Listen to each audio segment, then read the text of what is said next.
Merci à tous les quatre. On enchaîne tout de suite. Alors, en écho avec les propos vifs et vivifiants de la plénière Ensemble Refaire Ville de ce matin, et pour compléter cette carte blanche que l'USH vient de nous présenter, il nous a semblé important d'insister également sur les enjeux de l'habitat privé. Nous accueillons donc maintenant Cathy Bontingue. Vous êtes adjointe au maire de la commune nouvelle de Saint-Denis et vice-présidente de Pleine Commune, ainsi que Alain Couchot, vous êtes adjoint au maire de Mulhouse.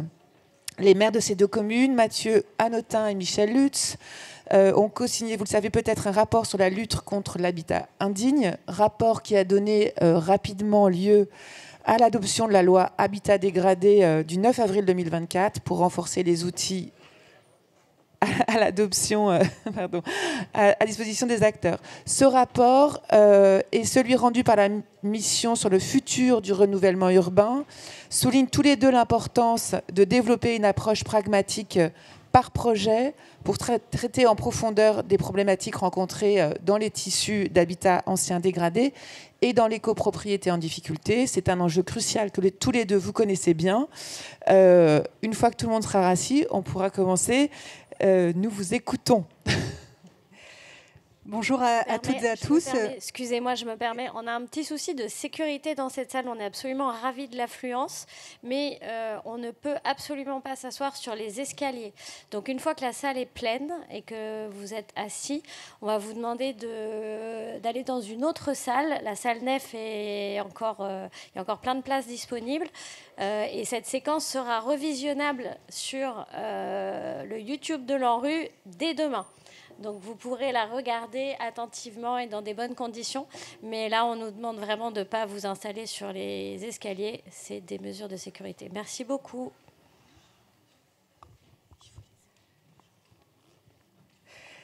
Eh bien, nouveau bonjour à toutes et à tous. On est ravis avec Alain Couchot aussi, qui est du Monde, pour partager ces enjeux de l'habitat privé dégradé.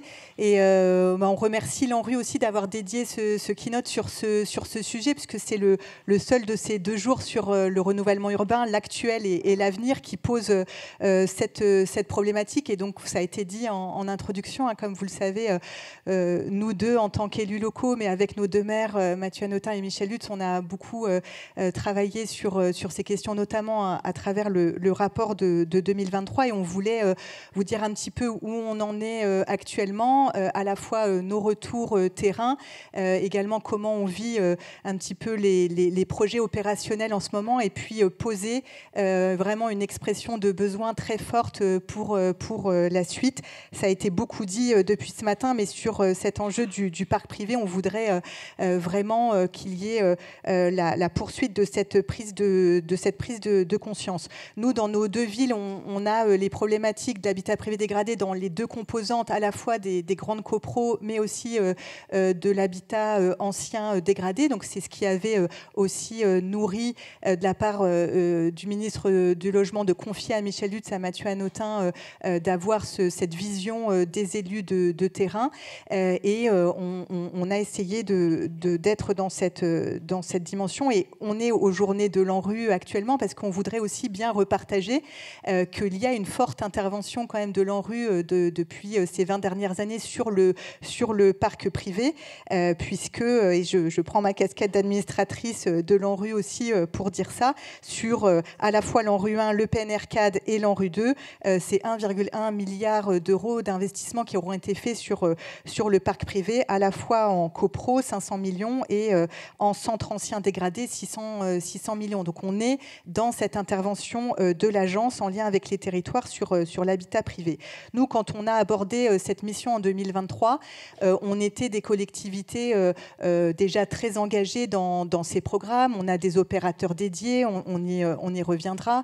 Et on était quand même face à des lenteurs d'intervention et à des complexités de projets, à des coûts surtout derrière pour les collectivités, où il nous paraissait qu'on avait avait des trous dans la raquette qui étaient nécessaires de combler. Et donc, les propositions qui ont été faites dans ce rapport, elles ont visé non pas à faire un grand rapport sur la lutte contre l'habitat indigne, mais vraiment d'être sur une vision des collectivités engagées sur quels outils étaient encore nécessaires de travailler. Moi, sur mon territoire à Saint-Denis et Plaine Commune, où c'est assez proche, Plaine Commune, 450 000 habitants en Seine-Saint-Denis, on a vraiment moitié. On a un parc social 50%, un parc privé 50%, et il est particulièrement fragile, avec notamment une majorité de petites copropriétés de moins de 10 logements et plus de 50% des 4200 copropriétés du territoire qui sont déjà classées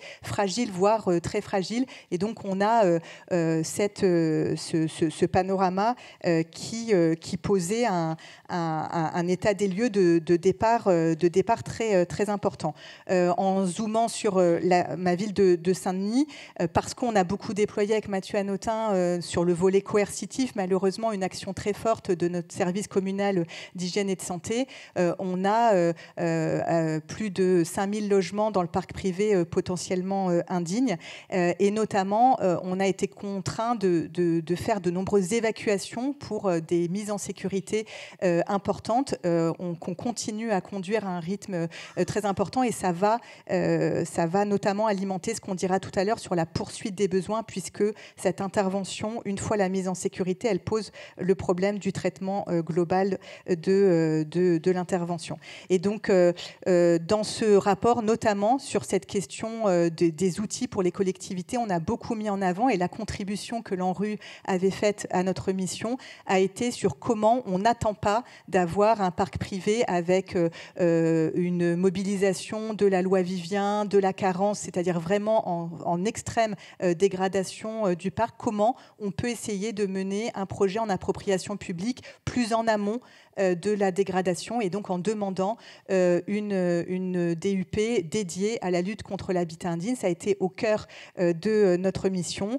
Ça a été intégré, et c'était vraiment un grand combat dans la loi Habitat dégradé. Le décret vient enfin de sortir au mois de mai. On regrettait une certaine lenteur dans la prise des décrets sur cette loi, mais en tout cas, cette DUP, elle est maintenant opérationnelle, et donc on est au cœur des enjeux, notamment nous, à Plaine Commune, avec notre opérateur, la Soreca, sur comment on va pouvoir activer ce nouvel outil, et derrière, est-ce qu'on active du recyclage foncier de façon beaucoup plus massive, et dans quelles conditions? C'est vraiment ce qui est devant nous.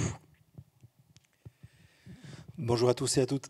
Il y a 2 ans, avec Cathy et nos maires respectifs, quand on a commencé à travailler sur le volet copropriété de la lutte contre l'habitat indigne, qu'on exprimait le fait que pour nous, c'était une bombe à retardement. On avait parfois des mots interrogatifs ou des sourires polis. Et si j'en juge par les propos qui ont été tenus ce matin, il était assez révélateur que la première à avoir parlé de grandes copropriétés, d'immeubles de grande hauteur, était la présidente de l'USH.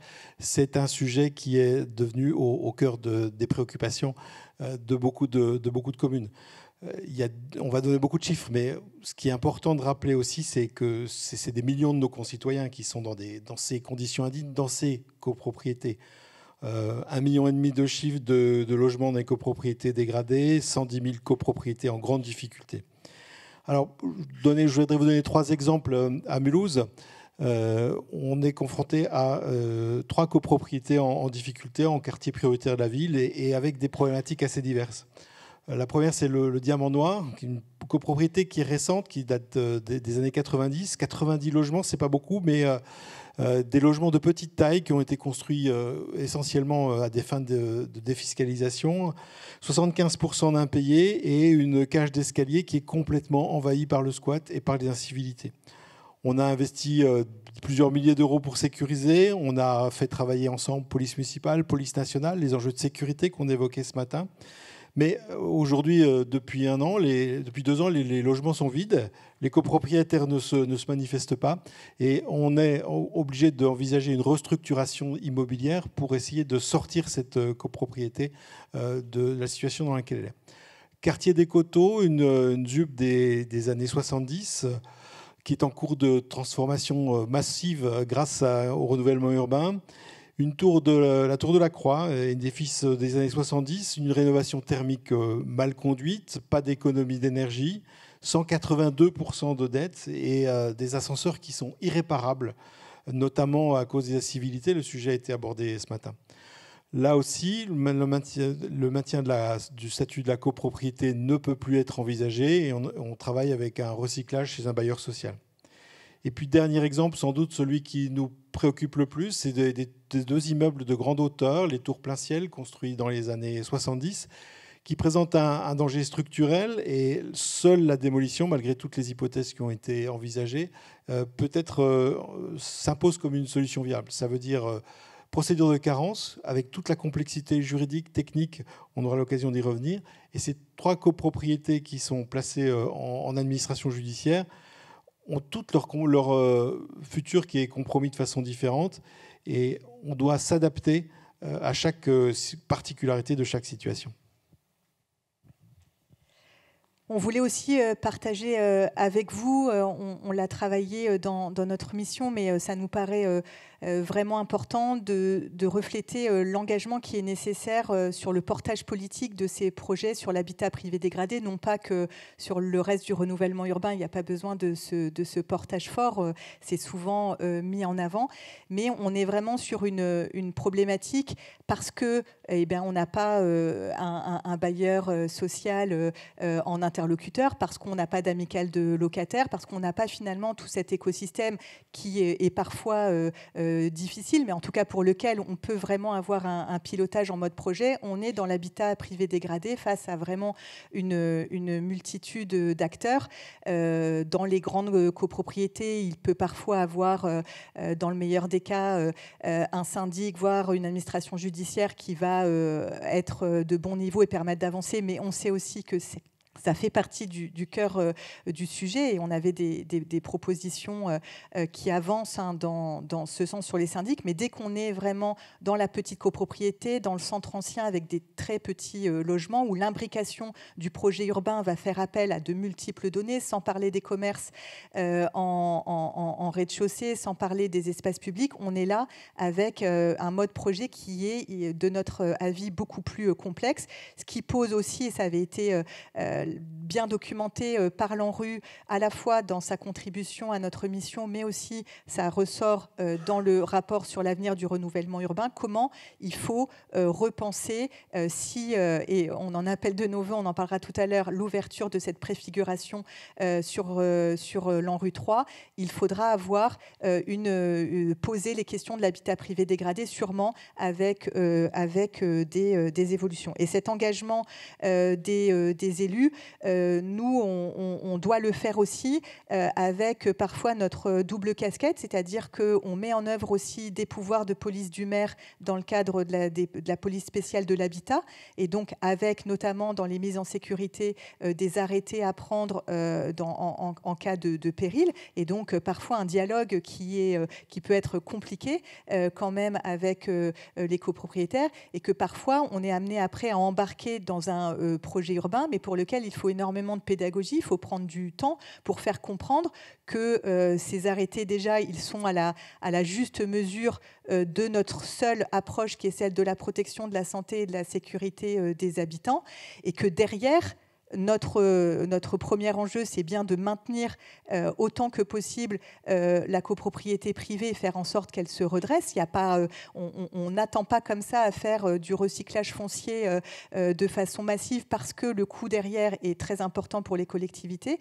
Mais cette pédagogie, cette conviction, elle est difficile sur ce parc privé, et que quand on embarque une expropriation, elle est bien parce que tout a été tenté avant, et que à un moment donné, il y a des immeubles qui sont murés. On est dans une crise du logement en France et on ne peut pas continuer à la fois à avoir nos villes défigurées, mais aussi à avoir ce qui est incompréhensible pour les habitants, à savoir ces fronts de rue qui sont entièrement inhabitables. Donc, en tout cas, c'est pour faire passer vraiment un message sur cet engagement qui est très opérationnel, y compris dans les AG de copro, dans les réunions public pour faire ce travail-là. Je vous donne un exemple dans la commune nouvelle de Saint-Denis, qui est désormais commune avec Pierrefitte et Saint-Denis depuis le 1er janvier. Nous avons une grande copropriété, les Fauvettes, à Pierrefitte, qui est intégrée dans l'ANRU 2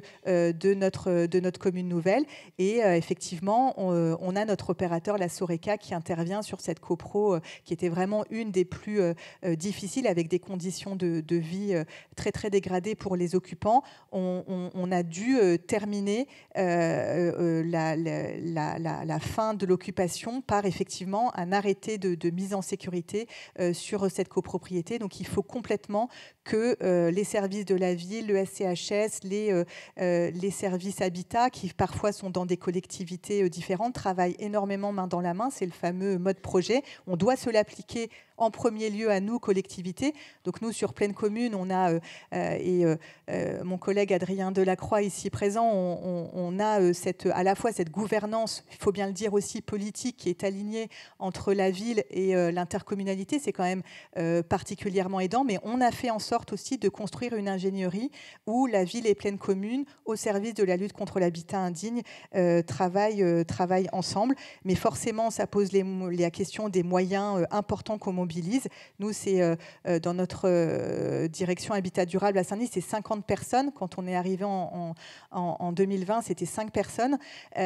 Donc, ça veut dire que dans nos choix, qui sont multiples en Seine-Saint-Denis, sur l'éducation, sur le sport, sur la culture, eh bien, la lutte contre l'habitat indigne, on a dû le faire parce qu'on pense que c'est un choix payant pour une ville et une ville équilibrée, mais ça pose toute la question que toutes les villes ne sont pas en capacité de le faire. Il y a des villes de plus petite taille, on l'a beaucoup eu dans notre mission, des territoires qui nous disaient mais nous, tout ce dont vous nous parlez, on n'a pas cette ingénierie.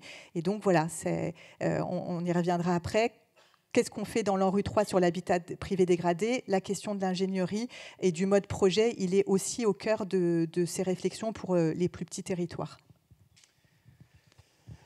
Sur la question de l'ANRU 3, puisqu'on est pratiquement à la fin de notre intervention, quelques remarques rapidement. Le premier point, c'est l'incertitude juridique. Aujourd'hui, on est encore dans des multiplications de codes, de règlements. Et par exemple, à Mulhouse, l'arrêté municipal qui mettait en demeure les propriétaires de l'immeuble de grande hauteur de se mettre en conformité a été cassé par le tribunal administratif, ce qui, bien évidemment, fragilise la procédure de carence. Alors, un an après, les apports de la mission de nos deux maires respectifs commencent à se faire sentir. Tu l'as dit, le décret vient à peine de sortir, mais on n'a aujourd'hui aucune avancée significative sur les immeubles de grande hauteur. Tout le monde est d'accord pour dire que c'est un problème, mais il y a un décalage entre l'ambition législative et la mise en œuvre effective. On est un peu démunis pour agir. À Mulhouse, on a conclu un protocole d'accord avec une convention d'urgence avec CDC Habitat pour faire du portage immobilier dans ces copropriétés en difficulté. CDC Habitat nous a dit c'est la dernière qu'on conclut qu'on fait avec vous. Il n'y en aura pas d'autres dans le futur. Donc on a vraiment besoin de compléter les outils à disposition des élus locaux. Et ce qu'on appelle véritablement, c'est que le futur ANRU intègre un volet spécifique en matière de lutte contre l'habitat indigne. Ça a été largement évoqué ce matin, qui intègre notamment les copropriétés dégradées, avec la question des moyens, puisque les agences, l'ANRU, l'ANA, financent des opérateurs privés. Mais il faut, dans nos collectivités, piloter la stratégie et suivre le déroulement de ces missions. Et cette question de financement de l'ingénierie reste aujourd'hui largement ouverte. Et pour terminer, pour ce qui me concerne, il nous faudra une mobilisation coordonnée de tous les acteurs, avec une sécurisation juridique et une accélération de la mise en œuvre des textes.